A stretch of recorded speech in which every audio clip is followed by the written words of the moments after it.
Hello, hello, hello, and welcome to another episode of the Cheap Seats. This is your Premier League podcast, but we do it with a twist on some days. It's called the FPL show. Where we talk all things FPL. We discuss many things. I'm still top, 500,000, so that's really cool. That's exciting.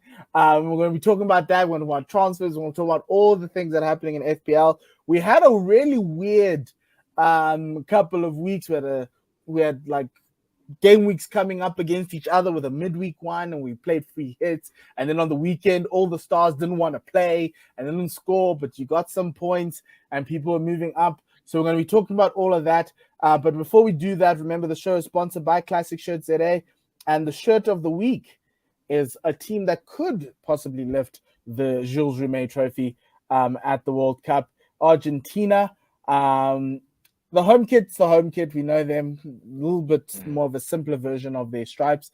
But that away kit, it's got all the flames to kind of, as Cyrus says, to just predestine, to foreshadow. Yeah. Yes, I mean, it could all end in flames anyway. So, either way, it could be the hottest thing out there or the worst thing out there, depending on how Argentina do. And Argentina are the kind of team where they need to have a sexy kit because sometimes they play good football. But the biggest issue I have is I just don't see... anyway, let's not get into World Cup stuff because I'd love to support Argentina. They've got great steaks apparently, but that kit could really cook those steaks. That's how hard it is. But remember, you can go to classicshirts.co.za to get those shirts, or Classic Shirts ZA on their Instagram page. Remember, you can also follow us at One World Sports Radio and also subscribe to our channel. Gents, FPL, how's it going? Dean, how are you doing? How's your team going? I mean, I just can't get out of the... I mean, it sounds so bad. 2.2 million is just where I'm at. It's just like, I can't break it. It's just, I think it's just, I'm stuck in a range. So I'm still outside the top 2 million, which is dreadful for my own personal ambitions for this FPL season. But we'll get there. I'm just hoping like this World Cup and the next few weeks throws some spanners in the works and injuries and things like that so I can pounce. But we'll see. Yeah, 320,000, that's where I'm at. My only big worry is Erling Haaland. Is he injured? Is he not? 320,000 and poor. Sheesh, what the heck are you doing? That's how you know it's a bad FPL season when Impor's doing it. How could it be a bad That's FPL how you know it's season? flip. That's how you like, fine. Goodness gracious me. Weird.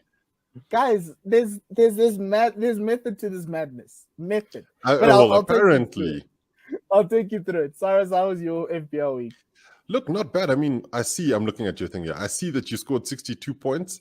And I did quite well myself. I think I got 61 points. So I was quite pleased. I was like, okay, hang on a second. Maybe I've done something right. Okay, it was 60 points. I'll give myself an extra one for good luck. I took the advice very late to captain Haaland, and boy, does that advice pay off. Always captain Haaland. Always, but now always captain here we are in a situation wondering about what do we do once Haaland is potentially injured. This is where your vice captaincy option. This is where you will see. This is your vice captaincy option. You've got Kane versus Bournemouth. Mm-hmm. You've got Salah versus Leeds. Leeds, if you want to bring him back in. But then the question is, when is Pep going to tell us if Haaland... I don't think Pep's going to tell us. So you're going to have to make the call by Saturday as to who's going to go in. And that's the I've got a question. Part. I've got a question, though, because if he's out, right, I mean, do you have to make... Because to my mind, you make the call by saying Haaland captain, leave it at that, and make sure you've got a very strong vice captain pick with a good player off the bench. So if he doesn't play, you're not losing out. You know exactly you'll get points. Is that the way to think about it, or do you just say, no, to hell with it, I'm going to pick somebody else as captain? No, so you could do that. So Arsenal play what team is it? Arsenal plays Nottingham Forest. And I'm going big on Arsenal. There's a tasty Gabriel Jesus captaincy call. Even after they just went to Liverpool. Yeah, even then, I think Arsenal have a better opportunity against Forest than Liverpool do, primarily because Liverpool's attacking structure has always been about wing play. There's that too. I'm going big on Arsenal in that one. There's a reason why Forest are bottom of the table. I'm also going big loss on Arsenal. That's what I'm going. Well, yeah, My that's boy what Nico you're- Williams. Yes. Nico Williams. So what we normally do is we ask the guys to give us who they're going to transfer in, transfer out, their differentials, as well as their captaincy options. I'm going to go first this time. This is an interesting one. I haven't had Leandro Trossard on my team. And I so did. It was pointless. Yeah, same. Literally. I do think that. So this is what I've got Andres Pereira at 4.6 doing the business. I've got Madison, I've got Foden, and I've got Martinelli. Those three I don't touch. They're in, they sit. So now I'm looking for ways to get extra points here and there and to have a good player off the bench. So for instance, if Haaland doesn't play, who else am I going to pick? I need someone who's going to score me goals. Marcus Rashford does not score goals. And as much as he's value in this game, the guy doesn't do anything. He tries, but like I think when there was one we hit straight to Lloris, that's when I was like, you know what, it's fine. This guy needs to bounce. So this is my week where Leandro Trossard is coming in, Marcus Rashford is going out. Brighton have some nice-ish games. I think Brighton played Chelsea over the weekend, so it'd be nice to see if there might be some revenge happening. But he's going to be sitting on my bench at this point in time. I will go with Fulham because I think Fulham play another relegation. Everton. And I don't think that's as good a game for Fulham as you might think it is. Yeah. Yes, but between Andres Pereira and him, that's the guy I'm going for. Ben White is England's starting right back at the World Cup. You heard it here first. He is on a tear. He's gotten, I think he's averaged about 7 points over the last 3-4 game weeks, assisting Saka. So whatever Saka does, the assist comes from Ben White most of the times. Even the goal Granit Xhaka scored came from Ben White. That's the type of stuff. He's getting higher up the pitch, and he's literally becoming the English version of Tomiyasu, which is what I've always wanted. Always wanted. Owned by like. I can't wait for Arsenal to blow up so I can stop hearing you talk about this bloody Arsenal team. No, but they've done well. Oh. Yeah, so then I've got Erling Haaland. My vice captaincy option is Gabriel Jesus, but I don't want to do that. I'm actually more comfortable giving Kane the vice captain's armband because I don't want to go through double hell, watching Arsenal struggle against Nottingham Forest and then realize I captained that fool or Gabriel. So I'd rather give it to Spurs and let Spurs blow up my weekend. I'm like, well, they're Spurs. But that's just me. But the other captaincy option for me is Phil Foden in that midfield, depending on whether Kevin De Bruyne comes back in or not. But I think I might even consider Phil Foden. But that's just me. Dean, let's go to you. You're bringing in the man who surprised us all, Miguel Almiron. He's a 5.6 actually, so it's really, really a lot of value with him there. Yeah, so I was gonna take a hit for Miguel Almiron last week and take out Mason Mount because Mason Mount was a 1 week punt and very much did nothing there as well. So I was like, no, I'm not going to bring in Almiron. I mean, it's versus Spurs. Come on, what's the kid going to do? And then obviously he goes and scores. So he's on a bit of a tear. Newcastle are looking good. There's no other way to say it. He's playing really well. I know that they're playing Aston Villa, which fine, new manager bounce. But Newcastle, I mean, they obviously showed Spurs what they can do, but they're playing at home. So for me, it's an easy transfer. I've got so much money in the bank, I actually don't know where to spend it because there's just no other £8 million midfielder I want. Everyone's going to Saka, but obviously I'm not going to do that. You can't do that, yeah. And then, so Mason Mount out. He's good, but like he's just not doing anything productive. He's not contributing. He's not doing anything. So easy out. Then the differential Danny Ings. So have a thought about this. Other side of the Newcastle game, new manager bounce with him. He did score over the weekend. He's looking like he's in a little bit of like confidence form, if I can call it that. And I think Unai Emery is probably going to use him up front there. So we'll see. Could be a bad call. I mean, I'm 2.2 million in the world. Well, I'm 2.7. But ask him for how many strikers Emery played when he was at Arsenal at a time? Oh, it was one. And do you think I think he goes gonna Ings pick over Ings? Watkins. Do you think he goes Ings over Watkins? No. I don't know. He's gonna play. I think he's gonna play Watkins first. I think he'll play Watkins up top. He'll play Leon Bailey. I don't think he'll play Coutinho. Might I think be he's gonna Buendia. play. Watkins can play off the left, though. Play. Watkins can play off the left. So He's not going to do that. I think he's going to use Watkins. I have a sneaking feeling that that's exactly what Emery's going to do, because remember, he also likes to be somewhat defensive, and a bigger striker can also come and win you aerial balls at the back. So yes, they've got Konsa, yes, they've got Mings. Those guys will be pretty big for them. But I think Watkins is that guy, and he's not afraid to get back and defend. That's the only call I'd look at and say, Watkins might be the guy ahead of Ings. But who am I to tell you? But look, here comes the Danny Ings Ings Patrick. Here comes Danny Ings Patrick. Look, if you're looking for, I looked at that Aston Villa side, right? This is the time to actually look up Luca Digne and see if you can't get him into your side. This is the time to even, and they don't have bad fixtures. Matty Cash. Yes, they don't. Matty Cash, Leon Bailey, Buendia as well, because they've all gone down. It's time to buy low and see how far you can go, because I know Buendia is going to play. To be honest, a few weeks until the World Cup.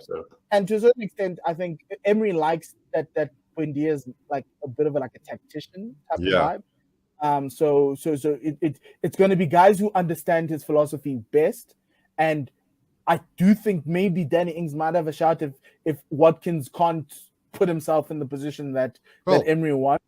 But I've never seen that of Watkins, outside of the fact that maybe he can play on the left, but it's going to go down to who understands Emery's English the best, or his Spanish.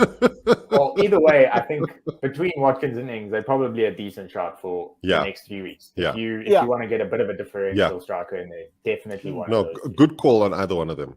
And then, just to round it out, Captain Haaland, but vice captain Kane, Bournemouth. The only real logical choice. You should put them away. I don't understand why you're so worried. No, because Spurs have been all over the place. Against Lisbon, I don't trust my team at the moment, unfortunately. There's a sneaky Son post-World Cup pick, because you know that South Korea will be out in the group stages, or maybe even quarterfinals. There's a sneaky one there. Don't talk about them like that. Shame, man. They try. Look, they tried, but there's nothing you can do. Cyrus, you just love Newcastle, but I love the fact that you're loving Starboy. So look, I've had Bukayo Saka in my teams in the past, and I've not gotten the kind of returns that I'd expected. But I do think, because I look at it from a game by game perspective, and I think that Arsenal are set up. They're the kind of team that should actually dismantle the Nottingham Forest. So that's why I've gone with Bukayo Saka. And I think that the other thing about him is, if he's not scoring, he should assist, because he is creating chances for other people. So that's why I'm looking at having 2, potentially 3 Arsenal players in the team. If I do bring him in, I might, because I've got Martinelli already, so it's not like I'll transfer him out, but I might just. The thing was, much like how Dean looked at Almiron last week and thought, no, I looked at him and also thought, no, it's probably Bruno. And then it was Miguel Almiron. And he's such a limited footballer, but he's having his moment in the sun, and it's great to see. Isn't that how I look at all these teams who are looking for all these coaches, and the answer was Eddie Howe all along. All along, and he's been the answer. To tell the truth, I probably would have taken Howe over Potter if given the chance. Primarily because just when he was available, we were all like, No, not necessarily that. I mean, yes, we were, because we've got high ambitions. But Howe has started to rehab his reputation. I just want to know where Lascelles is. That's some scary stuff for me, because they've looked at Newcastle and said, the captain. Let's just play with other guys. Some projects can't be resuscitated. This is not Joe Linton. This is not Miguel Almiron. Well, funny you say. I mean, it's the craziest thing to see Joe Linton become an absolute baller. When I was ready I would have put him on the fire ages ago. He really can. Imagine what Eddie Howe could do with Emerson Royale. Well, nothing. The guys are playing. Who knows? Who knows? But anyway, so Jared Bowen was one of those where I still wasn't sure what we'd get. And so I was like, look, to hell with him. So he's going to go out, and I think I'll bring Saka in for him. And then obviously the captaincy thing. Captain Haaland, what a great call that is. But I think I might go with Saka as the vice captain here. But looking at the fixtures, there's some really interesting punts to be taken, because I look at that Brentford Wolves game, and I think Ivan Toney has been on an absolute tear recently, and Wolves are a shambles. So if you're looking for points, he's in Brentford, he's in mine too. I think he'd be a really, really good shout. And I'll also put another one out there. That Fulham Everton game, I think Anthony Lampard Gordon is from the midfield. No. DCL. Oh, I think we're not here again. You can't be here again. No, there's a reason. He's been out injured, not out of form. That's the reason why we haven't seen him at all. And if there's one thing that this Everton team has not had, it's been a striker. Yes, the likes of Dwight McNeil. Oh God, I don't know how he plays in the Premier League, but I think that this team is set up for a striker like Dominic Calvert-Lewin to come in and do something. He's got the height, he's got the pace, and I think that he's working his way back to proper match fitness. I wouldn't look past him for a sneaky person to have on the bench as a bit of a differential. I went with Bruno Guimaraes because I actually love the guy, and I think he is going to be Chelsea bound. And let's see what happens there. Doesn't fit the age range.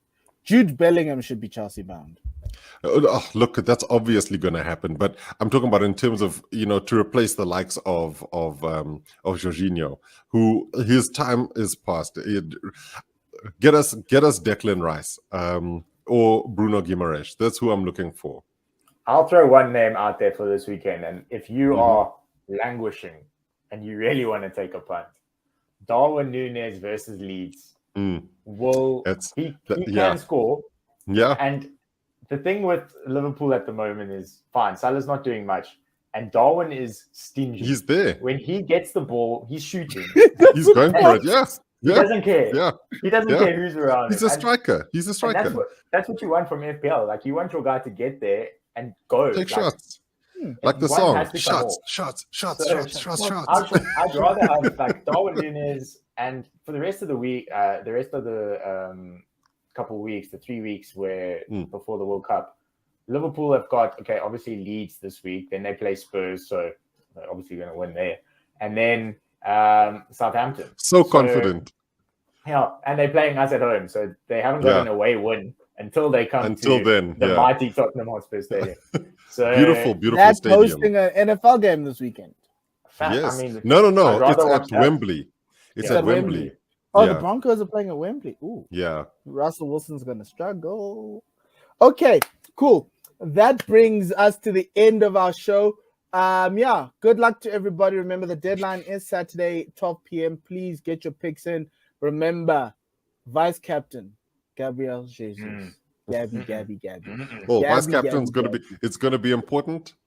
Definitely will be. It's going to be very the most important vice captain of the season. Because if Haaland is not on that starting sheet, you're going to be hoping. Someone's going to make some big points. Yeah. Outside of that, guys, thank you very much for joining us. Enjoy the weekend. Enjoy the FPL. When you get as many points as you would like. Outside of that, goodbye. Good night.